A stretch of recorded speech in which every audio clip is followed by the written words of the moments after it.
নাই, কেউ ঠিক করে না। আমরা বৃষ্টি এলে ভিজি রোদে শুকাই।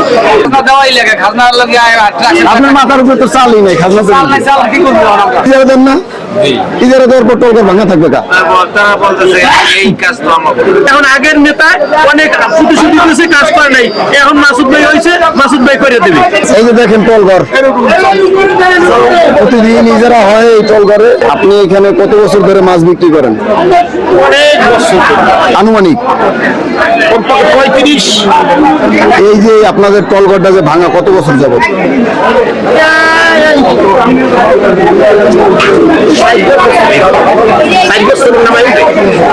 এটা কোনো সংস্কার করা হয় নাই না।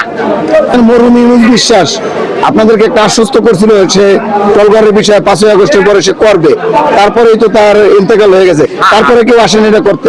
না, কেউ আসেনি। তাই এখন এটা অতি দ্রুত এটা নির্মাণ করা জরুরি। হ্যাঁ, জরুরি। আমরা খুব কষ্ট করি, ব্যবসায়ীরা মাছ বাজারে আমরা সবাই খুব কষ্ট করি। বর্ষায় ভেজা লাগে, লাগে। এখন যে নবনির্বাচিত এমপি ডক্টর শফিকুল ইসলাম মাসুদ ভাই দাঁড়িপাল্লা প্রতীক নিয়ে যিনি পাশ করছেন, তার কাছে মাছ বাজার সম্পর্কে আপনাদের চাওয়া কি? আমাদের এই টোলঘর আপাতত আমাদের এই টোলঘর চাওয়া। আগামীতে কিরকম ফল দেখতে চান? আমরা ভালো দেখতে চাই, রাস্তাঘাট, কালভার, ব্রিজ, এই বাজার সাজার আমরা সব ভালো দেখতে চাই। আপনাদের টোলঘর অনেক ভাঙা, আসলে এই ভাঙা টোলঘরের ভিতরে আপনারা কিভাবে মাছ বিক্রি করেন?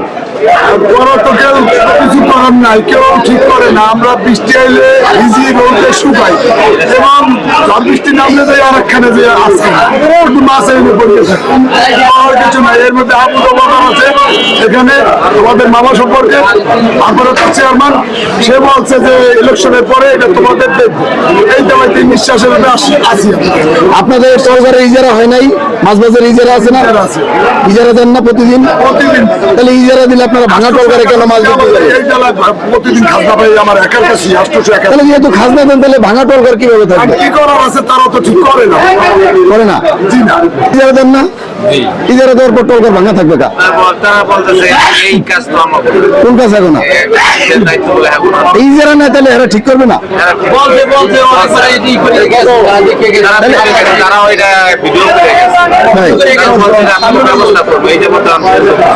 মরহুম ইউনুস বিশ্বাস কিন্তু টোলঘরের ব্যাপারে কিন্তু কথা বলছিল, আপনার মনে আছে?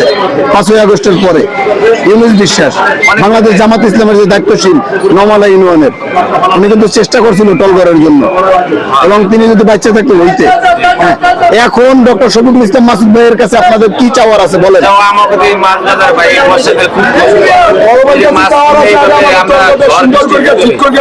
তার কাছে আমাদের আবেদন, সে আমাদের এমপি সাহেব তার কর্মী, আমরা সে যেরকম করলে একটু ভালো হয় সেরকম সে আমাদেরকে একটু করিয়ে দেবে। তাই শুকুর আলহামদুলিল্লাহ, ইনশাআল্লাহ। তার জন্য দোয়া আছে আমাদের কাছে। এই যে দেখেন টোলঘর এরকম প্রতিদিন ইজারা হয় এই টোলঘরে।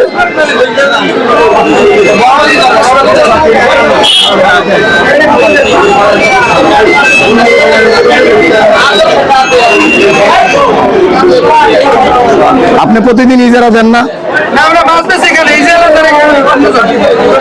না, মাছ বিক্রি করলো দেওয়া তো লাগে, খাজনা তো দেওয়া লাগে। খাজনা দেওয়ার পরে টোলঘর ভাঙা থাকবে কা? এখন তো স্থানীয় সরকার আছে না, সরকার নাই, খাজনা নাই। সরকার আছে, খাজনা আছে। খাজনা যখন আছে তাহলে টোলঘর ভাঙা থাকবে কা?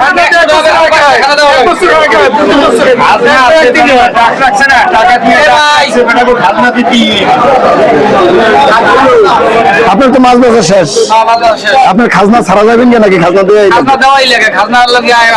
আপনার মাথার উপরে তো চালই নাই, খাজনা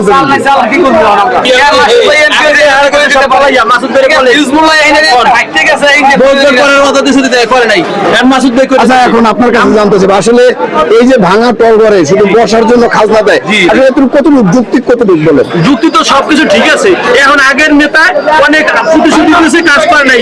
এখন মাসুদ ভাই হয়েছে, মাসুদ ভাই করে দেবে। এখন নওমালার মানুষের কি চাওয়া? নওমালার মানুষের চাওয়া যে দ্রুত কাজ করে দেয়। আপনার পিছনে যে আমরা এই দৃশ্য দেখতে পারতেছি, এটা মনে হয় না যে কোনো ভদ্র এলাকায় এইভাবে টোলঘর থাকতে পারে। কি একদম জিনিস অনেকবার টিউনের লোক আইয়া তারা ছবি ছবি করছে, করে দেবে বললে করে দেয়নি। মাসুদ ভাই হয়েছে, অনেক আশা ভরসা নিয়ে আমরা মাসুদ ভাইরে ভোট দিচ্ছি, ঠিক আছে? নিজের খাইয়া মাসুদ ভাই করে দেবে। মাসুদ ভাই ছাড়া কাম হইবে না।